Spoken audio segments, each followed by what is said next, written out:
Donc la stratégie véhicule électrique de Renault, vous savez qu'elle est très ancienne, hein, puisque les premières voitures électriques que Renault a produites, elles ont plus de 100 ans. Mais en effet, pendant une centaine d'années, on s'est limité à des prototypes ou des toutes petites séries. Et il a fallu attendre le début des années 2010 pour que, enfin, on en vienne à de la production de masse. Donc le programme véhicule électrique de Renault, en termes de production de masse, a été décidé vers 2008 et les véhicules sont sortis de nos usines à peu près en 2012. La première Zoé a été commercialisée en 2012.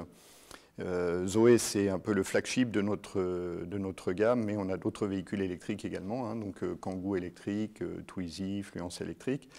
Et avec l'ensemble de ces véhicules, Renault a vraiment marqué son entrée dans un monde qui, pour le coup, est un monde assez nouveau et assez révolutionnaire à l'échelle de la production de masse, celui du véhicule électrique. Et si on a été pionnier dans ce domaine, c'est bien parce qu'on avait la conviction que le véhicule électrique allait représenter dans un avenir proche une part de marché importante. Et c'est bien ce qu'on constate aujourd'hui, puisque selon les prévisions des uns et des autres, et aujourd'hui il est vrai que la boule de cristal doit être manipulée avec un peu de précaution, mais enfin selon les prévisions des uns et des autres, on a une part de marché du véhicule électrique en 2025 qui oscille entre 10% et 15%. Certaines prévisions vont même au-delà. Donc ça vous montre que ça fait énormément de véhicules. Renault a été pionnier, on a été parmi les tout premiers avec notre partenaire Nissan à se lancer dans cette grande aventure du véhicule électrique comme véhicule de production de masse et on compte bien tirer parti de cette position de pionnier pour rester leader sur ce marché. Donc la stratégie véhicule électrique de Renault, elle est vraiment très très simple, hein, c'est poursuivre sur notre lancée, renforcer notre position et garder notre rôle de leader, en particulier en Europe, mais pas uniquement, puisqu'on développe également des modèles de véhicules électriques pour d'autres marchés, comme le marché chinois, par exemple, qui est un marché absolument clé pour l'avenir du véhicule électrique.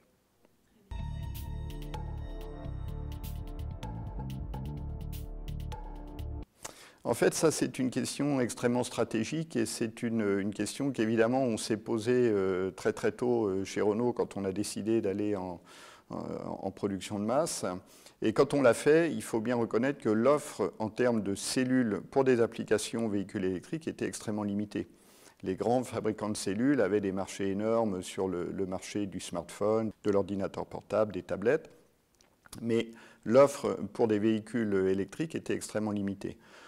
L'offre pour les véhicules hybrides commençait en effet à devenir intéressante, mais pour vraiment des véhicules électriques, tout électrique, c'était limité et c'était trop limité. Donc c'est pour cette raison-là que notre partenaire Nissan a décidé de faire le design et la fabrication en interne des cellules. Cette stratégie, elle était parfaitement compréhensible et elle avait beaucoup de sens quand on a lancé le programme. Aujourd'hui, la situation est très différente puisque tous les constructeurs automobiles, ou presque, se lancent sur le marché du véhicule électrique et forcément, en parallèle, ça booste également le marché de la cellule et donc tous les grands fabricants aujourd'hui de cellules, tous les grands électrochimistes dans le monde produisent en fait des cellules pour le marché du véhicule électrique et l'offre s'est beaucoup développée, ce qui fait qu'aujourd'hui on estime que ce n'est plus stratégique pour nous de développer en interne et de fabriquer par nous-mêmes les cellules.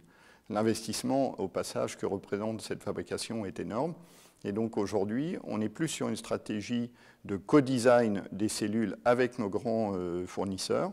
Et ensuite, la fabrication, en revanche, est complètement confiée à nos fournisseurs. Ceci dit, il ne faut pas oublier que Renault est concepteur et fabricant de batteries, au sens système du terme. La cellule, ce n'est qu'un élément de la batterie. La cellule est elle-même intégrée dans des modules qui sont intégrés dans le pack et l'ensemble du pack batterie est contrôlé par le calculateur de la batterie, ce qu'on appelle le BMS, Battery Management System. Et en fait, Renault a un vrai rôle à jouer là. Donc la batterie en elle-même, le pack, l'assemblage, le design de la batterie, c'est du ressort de Renault et l'assemblage est fait dans notre usine.